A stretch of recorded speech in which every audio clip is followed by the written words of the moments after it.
Olino, Florida State Park. It's a busy place, folks. Not super busy, but I tell you what, the campsites. If you wanna get a campsite here, you gotta scout ahead. I mean, weeks, months ahead. They allow you in Florida to reserve a camping spot 11 months in advance. It's ridiculous.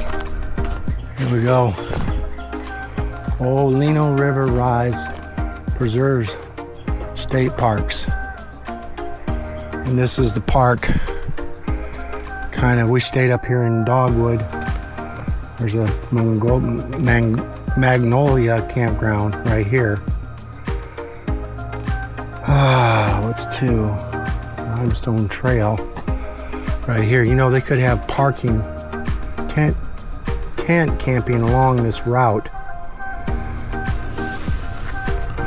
You know, wild tent camping spots with no services. Now, they got a large camp for group camping here, and then you can get wild camp back here at Sweetwater Lake. And you can come over here to the horse barn and you can camp. There's no services there. There's no electricity.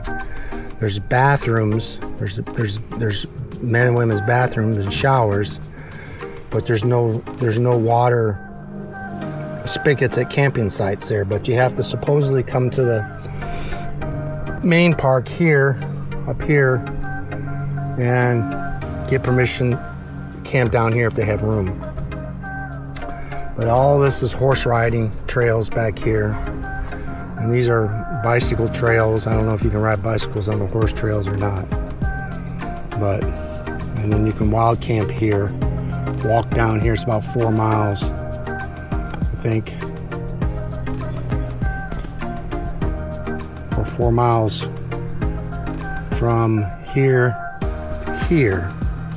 And this is about halfway, so this is about probably 2 miles, 2.5 miles. Anyhow, that's it in a nutshell, folks. All right, hope you enjoy the tour.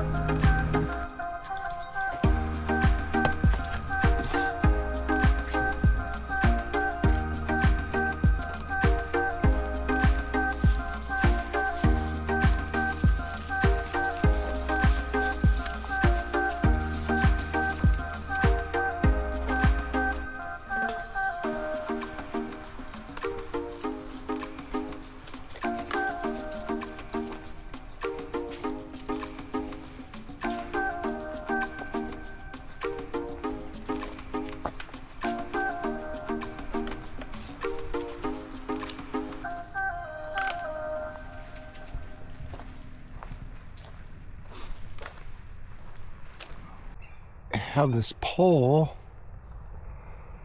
right here. It has marking where the different floods were. So this first mark is 1984, 1991, 2004, 1998 the water got this high. 2012 water got this high, and then in 1964 the water was that high. So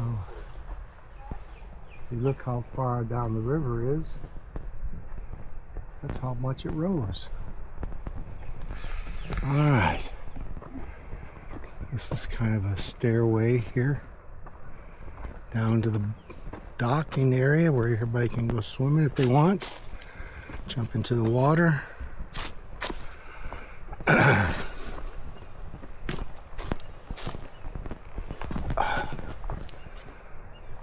Okay. Down here. Walk down.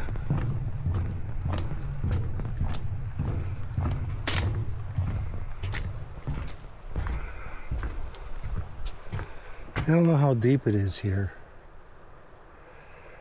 but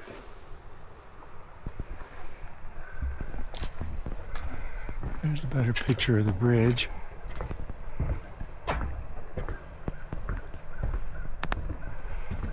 Better picture of the bridge right there.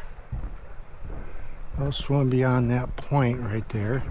I don't know why that is. There's the bridge. This bridge.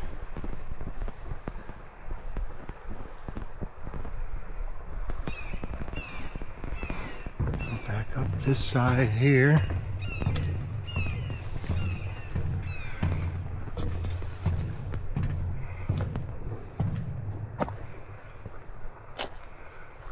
Cedar log pavilion up in front of us here.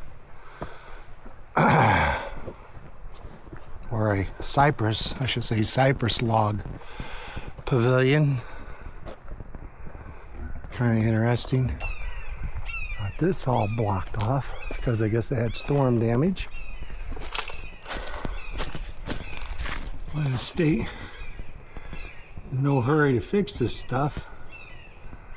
That's for sure. All right. Looks like a fellowship hall, a mess hall, or someplace to barbecue, have food over there. Look at the size of that pine tree. Thing's huge. About 2.5 feet round, maybe bigger.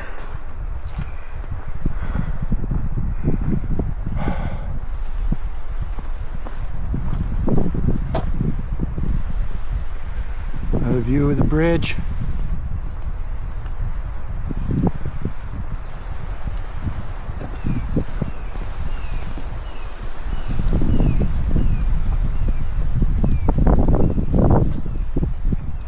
No jumping from the bridge. They take the fun out of everything, don't they? All right. Let's look at a little history of the town of Alino. All right. Originally called Keno for a variation of lotto gambling. The town was settled in the 1860s. Ecclesiastical and commercial pressure changed the name to Lino in 1876. A grist and sawmill, cotton gin stores, and hotels sprang up in the settlement. Railroad construction bypassed the town, and by the 1890s, Lino became a ghost town.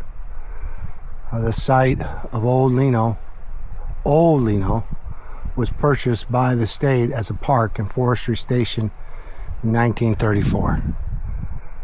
And this was printed in 1962. The history.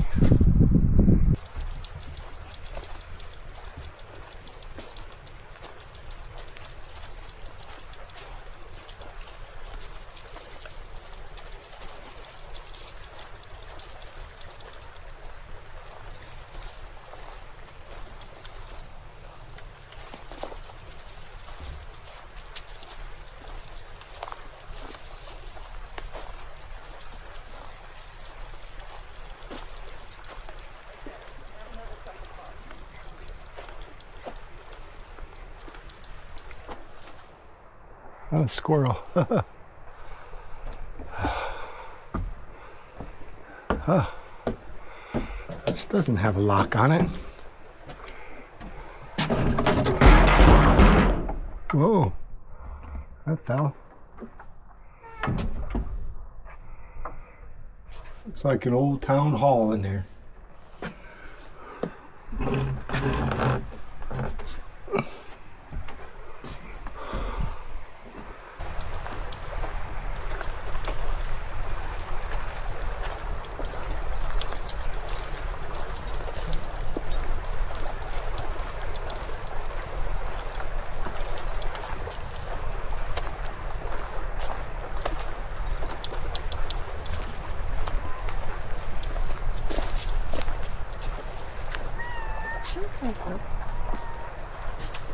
It's another bouncy day.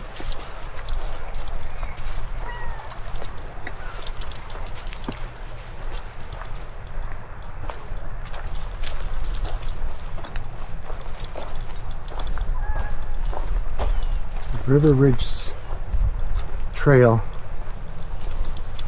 River Ridge Trail.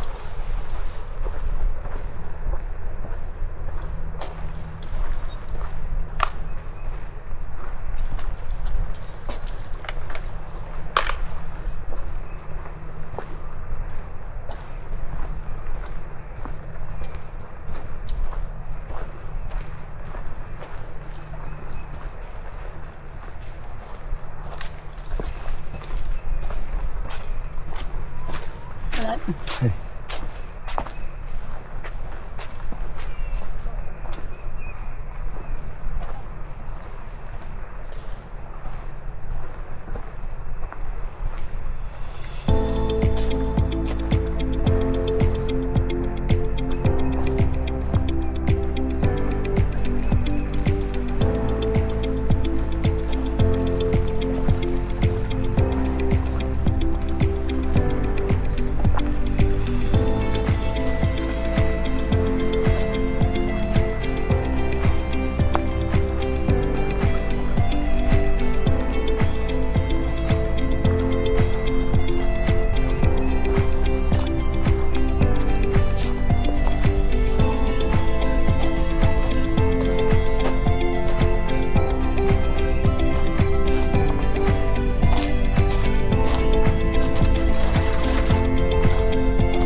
This is the amphitheater. Because they have educational programs here. Interesting.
Hit it.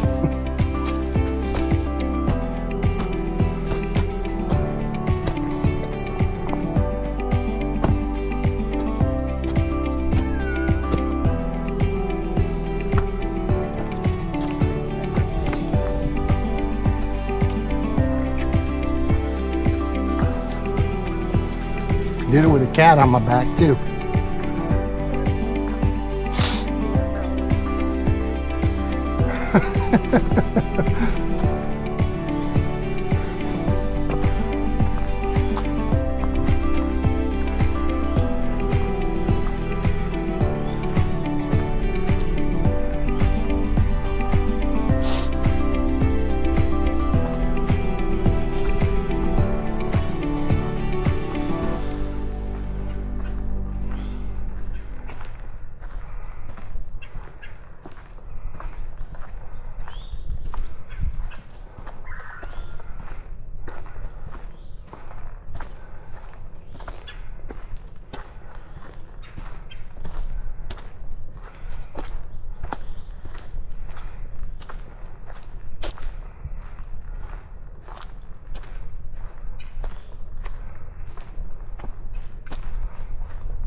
Notice that the water is no longer rushing down the river because it's coming to a point where it stops and it just goes underground. It's kind of just sits there like a pool. It doesn't swirl or anything. It just, water's just moving down underground. And it travels underground for about 3 miles. And then it comes back up out of the ground. I'll show you the video. I'll show you the map here in a minute. Here we go. Coming to the end.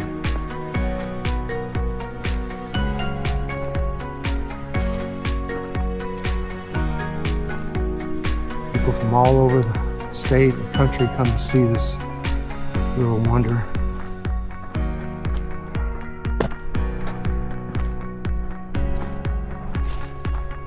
It's my kitty on my back. I got him in a backpack.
All right, so we're at this end of the river,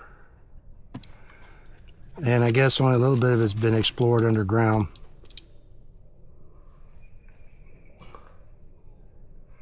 And then it comes out 3 miles down the road. And all these little red lines is where divers have explored. Okay? Then it comes back up out of the ground right here, continues down to the Suwannee, Itchnatucky, which is way over here. There's the Suwannee. The Itchnatucky comes in right here. So this says the Santa Fe River is born in Lake Santa Fe in eastern Alachua County. Flows for 72 miles where it joins the dark waters of the Suwannee River, ultimately headed for the Gulf of America now, no longer Gulf of Mexico.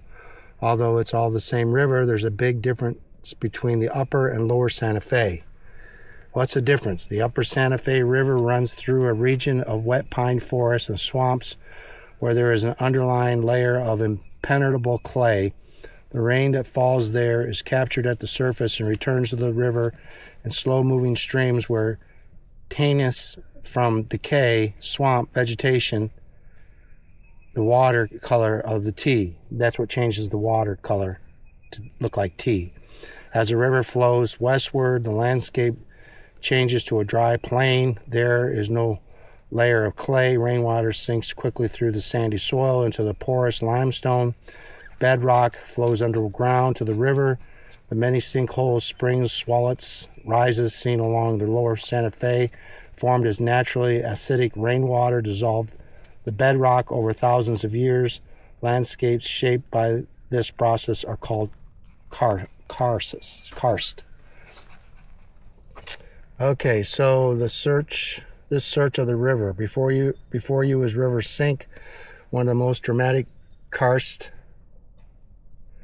features of the Santa Fe River. This huge swallet takes the entire river underground, where it flows for 3 miles, mixes with groundwater, returns to the surface at the river rise. Cave divers have explored and mapped much of the underground path of the water between the sink and rise. As you can see on the map, the water flows through a complex of network passages, including parts of the old Bellamy cave system, and passes through multiple sinkholes, ponds, lakes along the way. More than 75 springs feed the lower Santa Fe River. Spring water, which comes from the Florida aquifer, is filtered by limestone and is remarkably clear. During periods of low rainfall, flow in the upper river decreases, and the springs, which contribute hundreds of millions of gallons of water per day, cause the lower Santa Fe to run very clear. However, in rainy periods, tannin-stained water pours out of the Santa Fe swamps and bottomlands, and the entire river turns brown. All right, so it's pretty interesting, all this stuff.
There was an alligator out here yesterday when I walked down here, but I don't see him today. I don't know if it's a good thing or a bad thing.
There was a sign we passed over here that if you wanted to know more about State Park, you could dial a number and it would give you information. Show you that sign real quick. Let your cell phone guide you. Santa Fe River. Call 352-385-5351. Enter 115#. Call is free. Use of your phone plan. Minutes does apply. All right. Everybody's got unlimited, so it don't matter. So I guess if you want to get more information about the Santa Fe River, call that number and punch in those numbers and you'll get more information. Here is a statue to the Civilian Conservation Corps. All right, it's kind of interesting.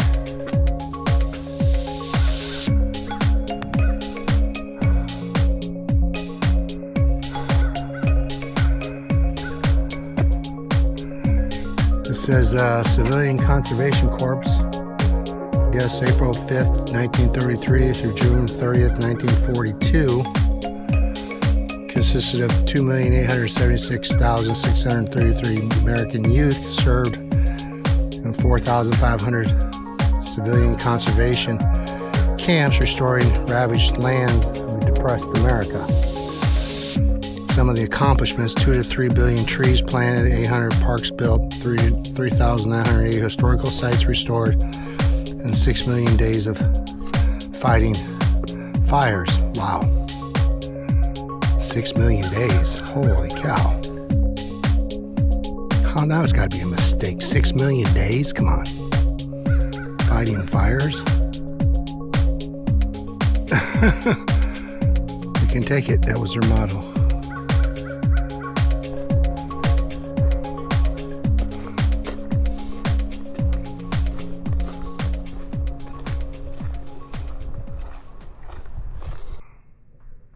All right, so this is, again, part of the Civilian Conservation Corps little museum. It's interesting. Oh, Teddy Roosevelt, Franklin Roosevelt, I meant. FDR, one of the greatest socialist presidents we ever had. Yeah, I don't care for that president. He worked hand in hand with the Federal Reserve to destroy this country.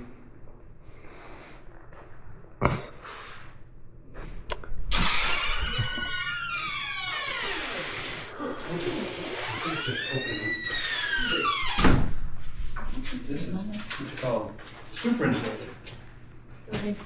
FDR. Yep. Yeah.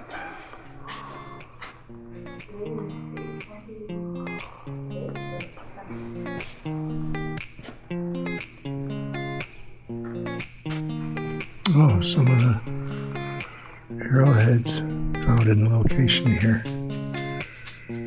Interesting.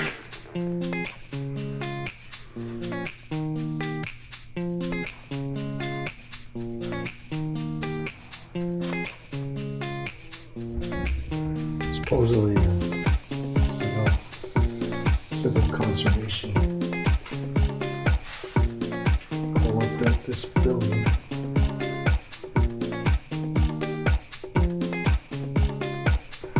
Oh, it was a mess hall. That's what that building was over there, is a mess hall. Okay. They ate.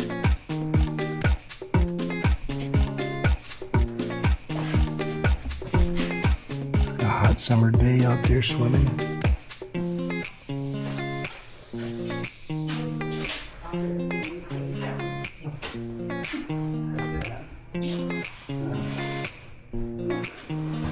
Interesting. Paulino State Park River Trail. Pictures along the trail.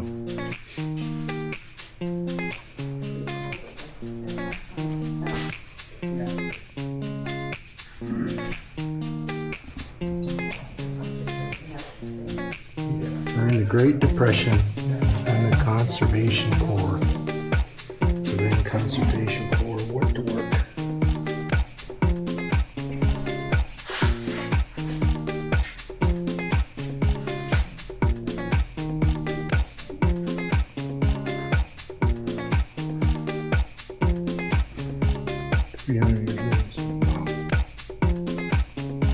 Cypress tree.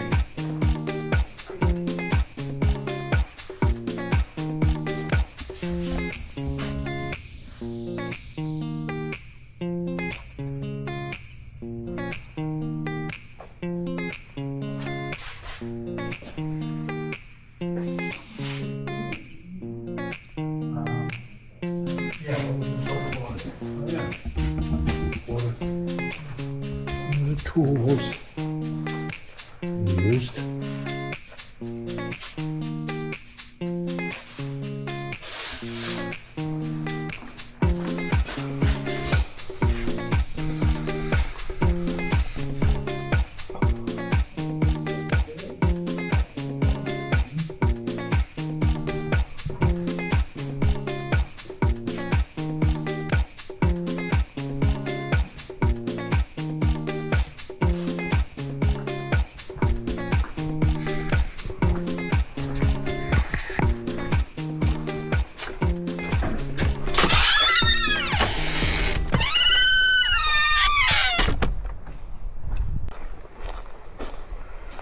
Town of Leno grist mill. Don't know what a grist mill is. We'll find out here. Some of the big old turning wheels.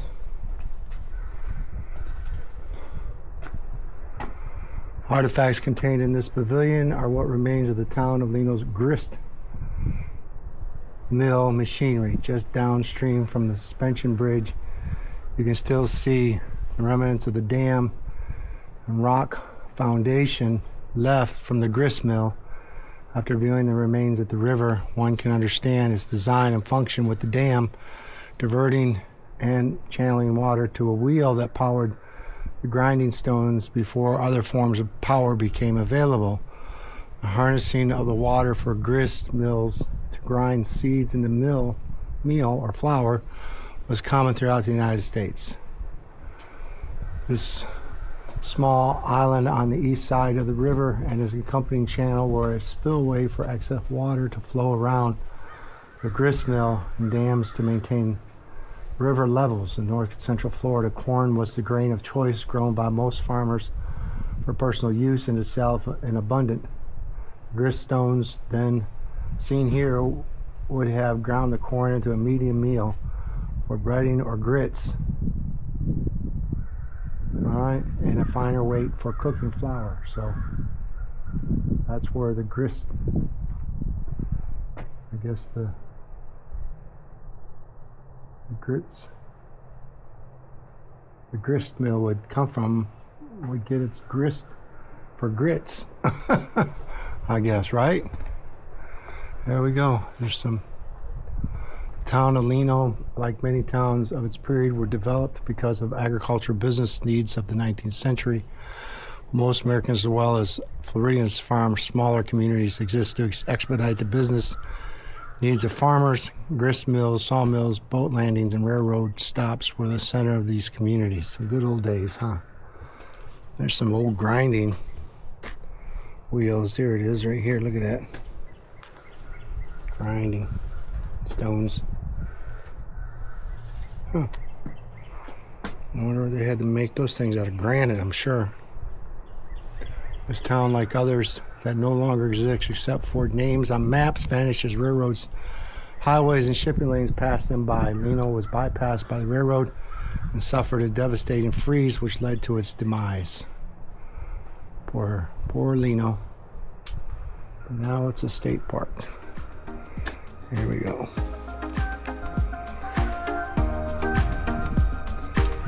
War all rock there.